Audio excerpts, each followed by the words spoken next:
Bene data bakundwa b'umwami Yesu Kristo, mwese abakurikira izi nyigisho tubahaye ikaze mu biganiro bya Saveur Divine. Ibi biganiro mu bitegurirwa n'abavugabutumwa bwiza batandukanye, akaba ari umuhamagaro ugendera ku ijambo ry'Imana byanditse mu gitabo cy'ubutumwa bwiza uko bwanditswe na Matayo ibice 24 umurongo wa 14. Kandi ubutumwa bwiza bw'ubwami buzigishwa mu isi yose ngo bube ubuhamya bwo guhamiriza amahanga yose, nibwo imperuka izahera ko ize. Ibi biganiro mubikurikira ku channel ya YouTube yitwa Saveur Divine. Tubifurije kugubwa neza. Imana Data ari nayo So ibaha umugisha.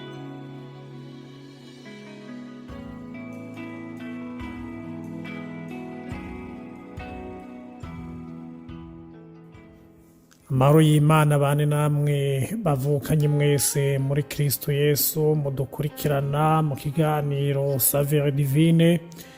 Dushimiye Imana se w'umwami wacu Yesu Kristo kandi kaba Data wa twese wo mu ijuru ko itugiriye neza kubw'ubuntu bwayo n'imbabazi zayo tukagera kuri uno munsi duhumeka impwemu z'abazima.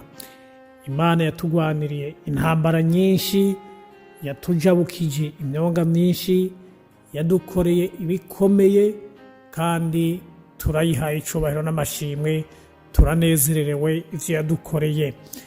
Mu kiganiro Saveur Divine uno munsi muri kumwe na jewe Nsengiyumva Samuel, tukaba tugomba dusangire ijambo ry'Imana dusanga hariya mu butumwa bwiza uko bwanditswe na Luka igice c'10 umurongo wa 25 25 tugeze ku murongo wa 37 37. Haravuga ngo umugani w'umusamariya w'imbabazi.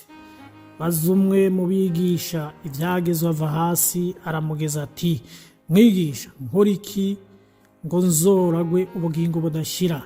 Nawe aramubaza ati, byanditswe bite mu byagezwe kandi usoma iki? Aramwishura ati, mukundishe Uhoraho Imana yanyu imitima yanyu yose n'ubugingo bwanyu bwose n'inkomezi zanyu zose n'ubwenge bwanyu bwose, kandi mukunda ababanyi banyu nk'uko mwikunda.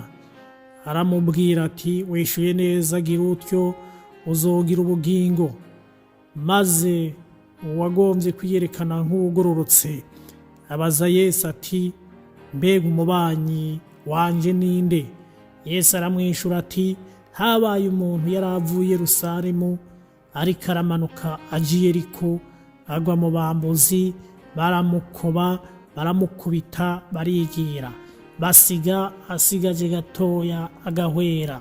Hariho n'umuherezi amanuka muri iyo nzira amurengukako, amubonye aca iruhande. Kandi n'umurewe ahashitse agira kuno amubonye aca iruhande. Maze umusamariya yari mu nzira ashika kuri we, amubonye amutera akagongwe, aramwegera amupfuka inguma, amusomoza amavuta ya elayo n'umuvinyu, amushira ku ndogoba yiwe, amujana mu ndaro y'abahita, aramugwaza. Bukeye asokorora idenariyo 2 azihanye n'indaro, amubwira ati, umugwaze kandi ibyo uzotanga byose birenze ibyo ninagaruka nzobikwishura. Muri abo bantu batatu ugira ngo ninde yabonetse ko ari umubanyi waguye mu bambuzi? Aramwishura ati, n'uwamugiriye imbabazi.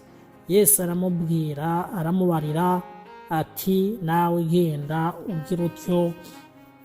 Imana idufashe cyane. Yesu umwami wacu yarakunda kwigisha aciye mu migani, akigisha abamukurikira, abamwumviriza aciye mu migani. Tubona uno mugani werekeye umusamariya w'imbabazi. Mwami Yesu ahura n'uwo mwigisha yigisha ibyagezwe, aje nk'ugomba gutega imitego Yesu kumugerageza, amubaza ikibazo ati nokora iki kugira ngo ndonke ubugingo budashira, kugira ngo ndonke ubwami bw'Imana. Yesu nta na kimwe twomunyegeza. Ibyiyumviro, ibitekerezo byacu imbere y'uko bituzamo, imbere y'uko tubyiyumvira, Yesu aba yatumenye. Nta mitego twomutega, ntabyo twomuhisha, ntabyo twomunyegeza. Ubu mwigisha w'ibyagezwe mu kubaza Yesu kino kibazo ubwiwe yararenze ku byagezwe, kuko byaranditswe ngo ntukagerageze Uhoraho Imana yawe. N'ijambo Yesu yatsindishije umugwanizi Satani amusanze mu bugaragwa mu butayu amaze iminsi 40 n'amajoro 40 adafungura ataco anywa, aza kumugerageza. Iri jambo yararimutsindishije umwami Yesu. Uwo mwigisha w'ibyagezwe yaje kugerageza Imana yiwe, yaje kugerageza umwami Yesu ati nokora iki kugira ngo ndonke ubugingo budashira. Yesu niwe yamubwira ati kubera tuzi mu mitima, azi ibyo tuzi, azi ibyo dushoboye, aramubwira ati handitswe gute? Niwe yamubwira ngo haranditswe ngo ukundisha Uhoraho Imana yanyu imitima yanyu yose n'ubugingo bwanyu bwose n'ibitugize byose n'inkomezi zose dukunda Imana. Reka ndakubwire mwene data uri kuranyumviriza, iyo ukunda Imana, umaze gukunda Imana, umaze gukunda Yesu, ugukunda Imana iyo kuri muri wewe, kumaze kuba muri wewe, kugahingurwa muri wewe, kukagerera muri wewe, kukakuganza, ukunda Imana, ntiwokorera ikibi mugenzi wawe, ntiwokorera ikibi umubanyi wawe, ntiwokorera ikibi uwo mukorana, ntiwokorera ikibi uwo mwigana, ntiwokwirengagiza umerewe nabi, ntiworeka kugendera abagwaye, ntiworeka kugaburira abashonje. Nawe woca ko ngo wirengagize, nawe woca ko ngo urengane. Ukunda Imana by'ukuri, ubwo rukundo ukunda Imana rugusunikira gukunda, kugirira neza ab'Imana yaremye. Imana idufashe cyane. Yesu aramubwira ati wishuye neza. None Bibiliya kwitubwiye ngo umubanyi wawe, ugiye kuraba Bibiliya z'igiswahili zikoresha ijambo nk'iri nyene ngo umubanyi, cyangwa mu Kinyarwanda umuturanyi. Ariko Bibiliya z'ikirundi hari zikoresha ijambo mugenzawe, na Bibiliya z'ikinyarwanda hari zikoresha mugenzawe. Umubanyi wawe n'uyuhe? Nabo bose ucako, nabo muhura. Umubanyi wawe si uwo muri kumwe mu idini gusa, umubanyi wawe cyangwa mugenzawe si uwo mukorana gusa, si uwo muri kumwe mu gambwe umwe, si uwo muri kumwe mu muryango umwe. Uwo wese, reka ndakwibutse yuko twese twararemwe mu ishusho y'Imana. Ugirire neza uwo ubonye utabanje kuvangura. Imana ishimwe cyane. Ugaragaza ukwera kw'Imana utagize amacakubiri. Imana ishimwe cyane. Reka ndakubwira uwo wese aje akugana yuko ni mugenzawe, mugirire neza, ureke kumwirengagiza. Reka ndakubwire yuko uriya wese muhura, ndakubwira yuko yararemwe mu ishusho y'Imana. Mugirire neza utabanje kuvangura. Uwo Musamariya yagiriye impuhwe, akagongwe, uwo muntu yaguye mu maboko y'abambuzi, yagiriwe nabi n'abambuzi, womenga siwe yari kumugirira neza. Kandi hariho umurewe yamuciye iruhande akarengana, umuherezi yaramuciye iruhande ararengana, canke se umutambyi.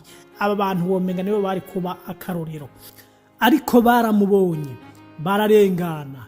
Uwo Musamariya yari umuntu wahandi mu bisagara bitari bikomeye cyane, tuvuze mu buryo bwo kumenya amategeko y'Imana cyangwa amabwirizwa y'Imana, ariko araza uko uwo mugani Yesu yawuciye, abari bahagaze neza bobaye ibyitegererezo, bobaye akarorero, bamwirengagije. uwo musamariya tubona yuko yamugiriye neza, yaramugwaje, yaramwandaje, yaramwiyegetse.